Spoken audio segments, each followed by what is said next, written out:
I am so excited to be showing you the new Maishiv, not just because I think it's a much better experience than what we had before, but because I think it's a really prime example of the thoughtfulness we put into building experiences that both take advantage of the power of AI, but are also sensitive to the fact that we're dealing with Torah. So there's an extra degree of carefulness that has to go into making sure the information that is surfaced is verifiable and reliable. I'm super proud of it, and I hope you like it, and I'm excited to show it to you. So let's just jump right into it. So here's the new Maishiv, a nice newer UI. I think it's a big improvement. And now let's just go to history because I want to show you, what I'm most excited about. And yes, one of the new things is we have history, and you'll see there's a new style of answer, much more thorough with it broken down by topic with these topic headers, which I think is very nice. But that's not what I'm here to show you.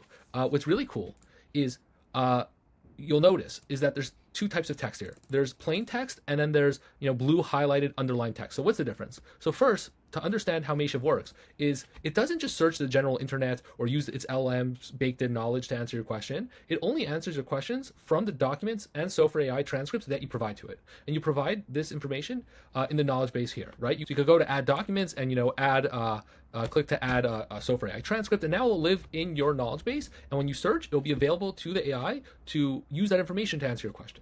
So what the difference between the regular text and the highlighted text is that the highlighted text is supposed to be direct quotes from the content provided to it, not just LLM generated, but actual quotes from the content. However, it is still an LLM trying to direct quotes. So you could check this in two ways. One is we now have these citations here that you could hover over. You could see which transcript or document it came from. You could click it, it'll open that up in a new window, and you could look at it. Or, and this is what's really cool, this is what I'm excited about, you can actually now click the highlight.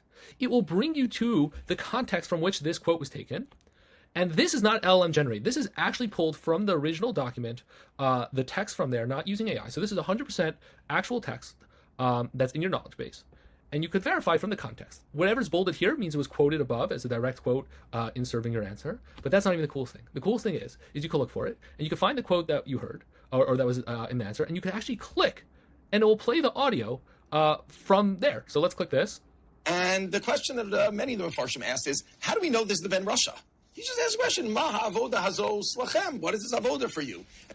I think this is a fantastic, it's game changing. You could ask a question, it gives an answer with direct quotes, and you could verify those direct quotes not just from the original text, from the transcript, but the original audio that the person said themselves. You could hear it with your own ears. I think this just improves making it more verifiable, what you see, making it easily verifiable, and just creates a higher level of trustworthiness in the answers.